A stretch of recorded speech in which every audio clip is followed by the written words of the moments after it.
pengumuman penetapan hasil pemilu 2024 oleh KPU besok, respon tim pemenangan Capres sudah mulai muncul. Apakah tim Capres yang tidak puas akan langsung menggugat usai penetapan KPU? Kita akan bahas bersama Wakil Ketua TKN Prabowo Gibran yang juga Waketum DPP Partai Gerindra Habibur Rahman, serta Wakil Deputi Hukum TPN Ganjar Mahfud Henry Yosodiningrat, serta dosen Tata Negara Universitas Andalas Ferry Amsari. Selamat sore, terima kasih sudah bergabung bersama kami di Kompas Petang. Ya, selamat sore semuanya. Ya, saya akan ke Bang Henry. Bang Henry, ini terkait hasil rekapitulasi yang kemungkinan besar akan diumumkan besok. TPN Ganjar Mahfud akan seperti apa sikapnya? Apakah langsung menggugat begitu penetapan diumumkan?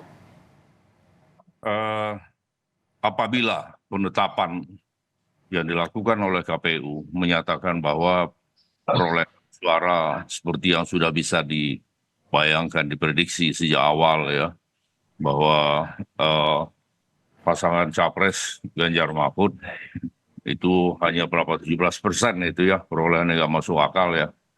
Maka sebelum 3 hari setelah diumumkan, kami segera akan mendaftarkan permohonan tentang selisih tentang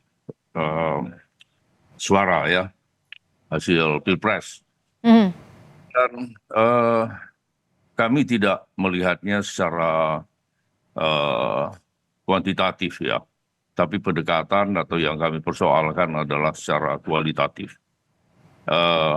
Apa yang saya maksud dengan itu?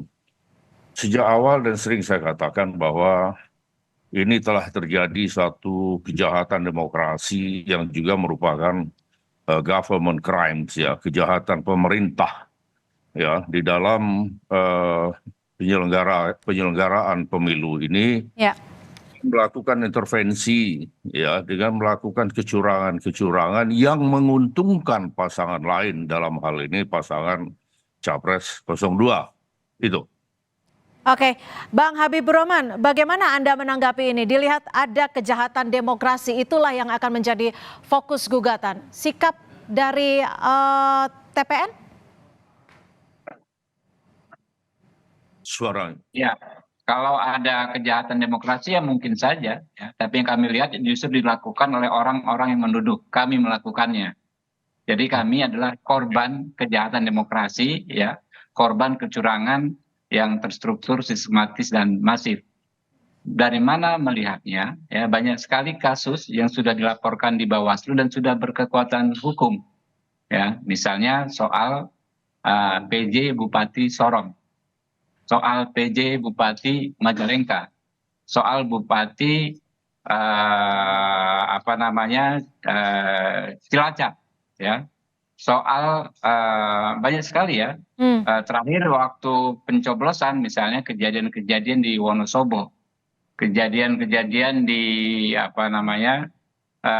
Jawa Tengah, lalu ada di Tapanuli Tengah, di mana di kasus-kasus tersebut yang menjadi korban justru adalah kami. Nah, tetapi kan kalau dalam persidangan di Mahkamah Konstitusi ini, pihak yang menang itu yang dinyatakan menang oleh KPU dalam posisi bukan pemohon. Ya. Kami akan duduk sebagai pihak terkait. Ya. Akan duduk sebagai pihak terkait, ya, dan kami posisinya menanggapi tidak dalam konteks membuktikan ya. Cuma memang kami berkepentingan bahwa pemilu ini kan bukan hanya soal kuantitatif, ya, bukan soal angka. Kami memang sudah menang, tapi kami ingin membuktikan bahwa kebenaran itu harus dinyatakan benar. Ya. Orang yang menuduh curang, ya kan ya, kalau dia melakukan kecurangan, dia akan kami buktikan juga di di Mahkamah Konstitusi besok. Ya. Jadi hal lain juga memang kita harusnya paham bahwa panggung Mahkamah Konstitusi itu bukanlah panggung untuk membahas pembuktian TSN, karena berdasarkan Undang-Undang Nomor 7 tahun 2017 dan berdasarkan jurisprudensi penerapannya pada PHPU Pilpres nomor 1 tahun 2019, tempat penyelesaian sengketa TSN, apakah itu kuantitatif, apakah itu kualitatif, itu adalah di Badan Pengawas Pemilu, bukan di Mahkamah konstitusi. Oke. Dan nanti kita sampaikan, memang itu sudah sikap yang tegas baik oleh undang-undang yang tertulis Baik. maupun penerapannya. Baik, Jadi kami tangkap. menurut kami nggak akan ada masalah ya dengan persidangan Baik, kami besok. tangkap. Mas Ferry, kalau dilihat seperti ini sebenarnya proses hukumnya akan seperti apa sih? Karena diklaim oleh Bang Habib harusnya di Bawaslu saja. Ya, kalau bicara gambaran proses TSM ya, memang undang-undang sudah membatasi itu di Bawaslu. Dan sementara itu untuk perselisihan hasil ada di Mahkamah Konstitusi. Namun kalau mau dicermati baik-baik ya kehendak Undang-Undang Pemilu dan Undang-Undang Dasar, Mahkamah Konstitusi itu kan tidak sekedar menjaga hasil ya, tugasnya kan menjaga konstitusi. Nah, kalau disimak baik-baik, pasal 22E ayat 1 Undang-Undang Dasar disebutkan ada azas pemilu, ada langsung umum bebas rahasia, jujur dan adil dan dilaksanakan 5 tahun sekali. Nah, azas yang paling penting itu bicara jujur dan adil.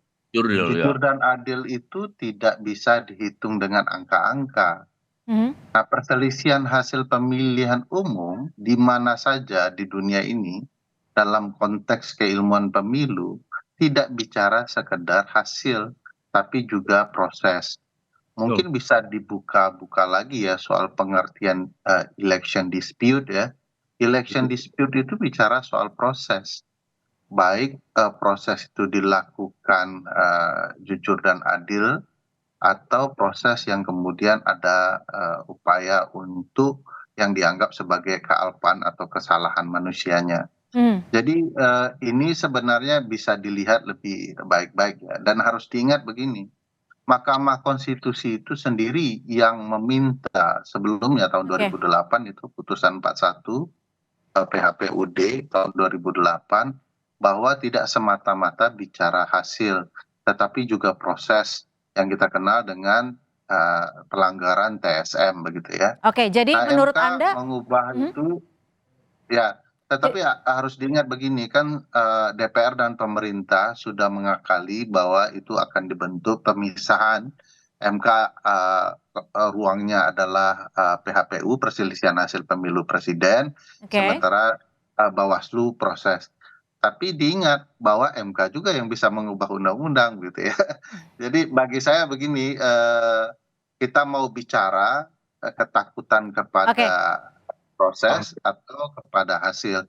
Dua-duanya bisa dilakukan. Oke, jadi singkatnya sangat memungkinkan untuk mengajukan gugatan ke MK? Ya, bagi saya begini. Sedari awal semenjak 2004 memang MK tidak pernah memenangkan orang yang dinyatakan kalah oleh KPU. Tetapi harus diingat tujuan MK itu dibentuk adalah untuk mengubah hasil. Jadi kewenangan MK itu untuk mengubah hasil. Nah, bisa saja kali ini para pihak mampu membuktikan telah terjadi pelanggaran luar biasa terhadap azas pemilu dan prinsip penyelenggaraan pemilu yang berupa pelanggaran TSM dan lain-lain itu yang tentu saja bisa akan mengubah hasil. Oke, Bang Henry ini sebentar, kita akan break dulu karena usai jeda kita masih akan kembali membahas karena memang kabarnya Bang Henry ini sudah menyiapkan ribuan bukti-bukti. Apa saja bukti-buktinya? Tetap bersama kami di Kompas Petang. Terima kasih Anda masih bersama kami di Kompas Petang. Kita akan lanjutkan kembali dialog pada sore hari ini. Bang Henry, kabarnya sudah ada ribuan bukti-bukti yang akan dimasukkan dalam gugatan dugaan pelanggaran pemilu. Betul? Ada ribuan? Ini. Bagi saya ya. Ya, Bang Henry. Oke, saya menanggapi dulu ya dan menjadi catatan kita semua ya. Apa yang dikatakan oleh Bung Habibur Rahman tadi ya.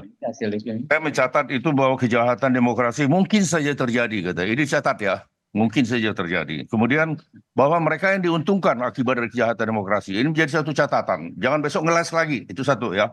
Yang kedua, saya menanggapi dan menggarisbawahi apa yang disampaikan oleh Pak Ferry Amsari ya, bahwa tidak soal hasil ya. tapi proses. Nah, ini yang akan kami, yang menjadi dalil, yang menjadi alasan kami. Proses sehingga mendapatkan hasil seperti itu, ya.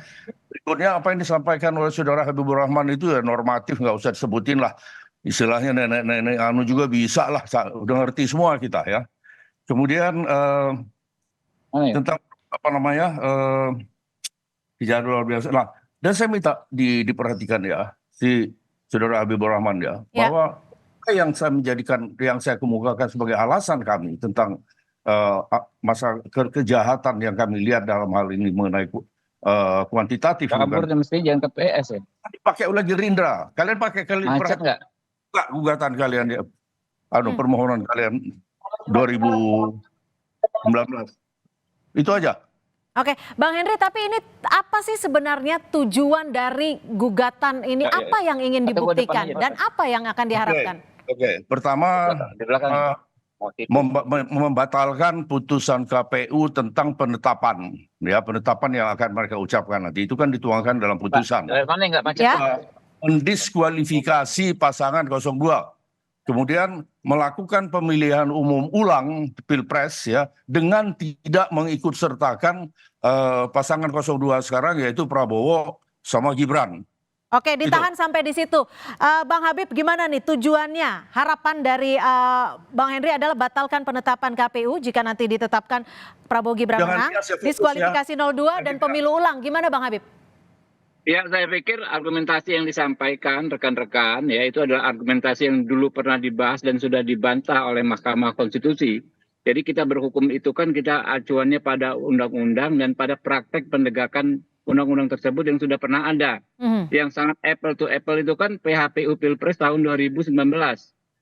Undang-undangnya sama, peristiwanya sama gitu kan, PHPU Pilpres, dan situ sudah ditegaskan bahwa MK tidak bisa pada saat yang sama ya mengabaikan suatu undang-undang sekaligus mengadili PHPU.